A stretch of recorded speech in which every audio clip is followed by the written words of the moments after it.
جب میدان کربلا میں حضرت امام حسین کو شہید کر دیا گیا تو یزید نے اپنے ظالم گورنر عبید اللہ ابن زیاد کو حکم دیا کہ حسین کے سر کو کاٹ کر اسے ملک شام بھیجا جائے تاکہ یزید لوگوں کے سامنے اس مقدس سر مبارک کی بے حرمتی کرے جسے نبی صلی اللہ علیہ وسلم چوما کرتے تھے، اور اس طرح لوگ جان جائیں کہ اس جنگ میں یزید کی فتح ہوئی ہے اور اہل بیت رسول کی شان کو کم کر دیا جائے۔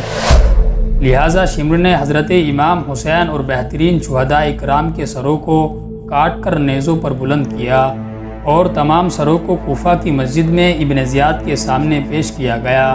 اس مبارک سر کو دیکھ کر عبید اللہ ابن زیاد نے حضرت امام حسین کی شان کے خلاف کچھ باتیں کہی اور آپ کے سر پر چھڑیاں مارنے لگا۔ اس دلخراش منظر کو دیکھ کر وہاں موجود ایک صحابی رسول حضرت انس نے فرمایا کہ افسوس، جس جگہ تو چھڑیاں پھیر رہا ہے یہ وہ جگہ ہے جہاں اللہ کے رسول بوسہ لیا کرتے تھے۔ عبید اللہ ابن زیاد نے حکم دیا کہ حضرت امام حسین کے سر کو یزید کے پاس ملک شام بھیجا جائے تاکہ اس سر کو دیکھ کر لوگ عبرت حاصل کریں۔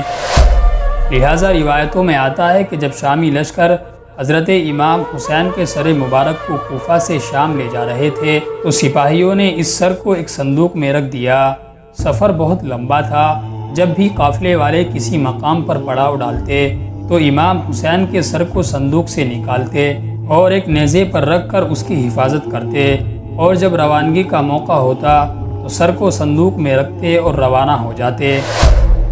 اس طرح سفر کے دوران ایک رات وہ ایک کلیسا کے پاس پہنچے جہاں عیسائی عبادت خانہ تھا۔ سپاہیوں نے اس رات اس کلیسا میں آرام کرنے کا فیصلہ کیا، لہٰذا سپاہی اس کلیسا میں داخل ہوئے۔ وہاں موجود پادری کو کہا کہ آج رات ہم یہیں رکیں گے۔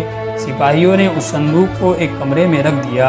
اس کلیسا میں ایک بوڑھا راہب رہا کرتا تھا جو ایک نیک صفت انسان تھا اور آپ صلی اللہ علیہ وسلم اور آپ کے اہل بیت سے نہایتی محبت اور عقیدت رکھتا تھا۔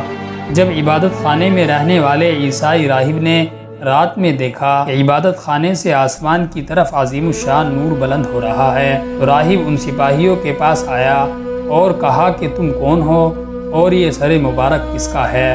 ان لوگوں نے کہا کہ ہم اہل شام ہیں اور یہ سر حضرت محمد مصطفیٰ صلی اللہ علیہ وسلم کے نواسے حضرت امام حسین کا ہے۔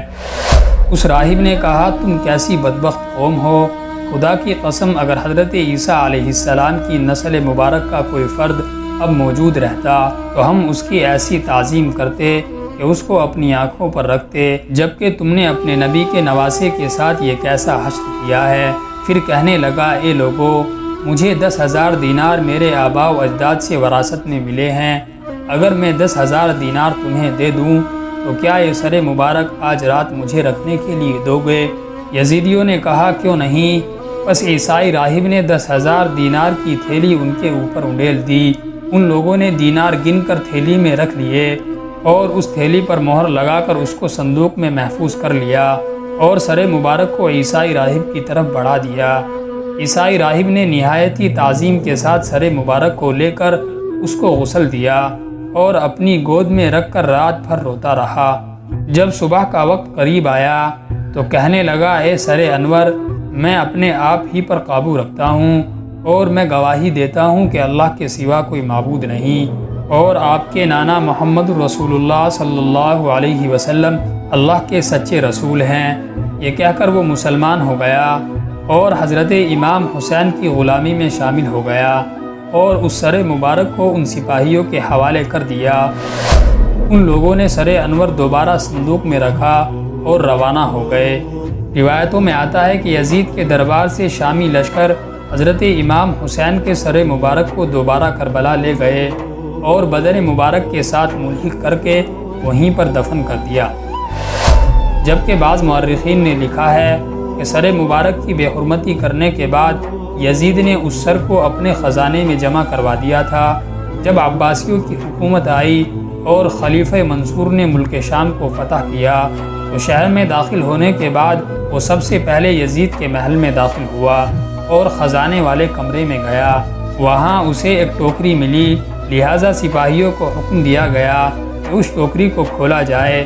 جب اس ٹوکری کو کھولا گیا تو اس میں حضرت امام حسین ابن علی کا سر رکھا ہوا تھا، جس سے عطر کی خوشبو آ رہی تھی، لہٰذا خلیفہ منصور کے حکم سے اس سر مبارک کو دمشق میں دفن کروا دیا گیا۔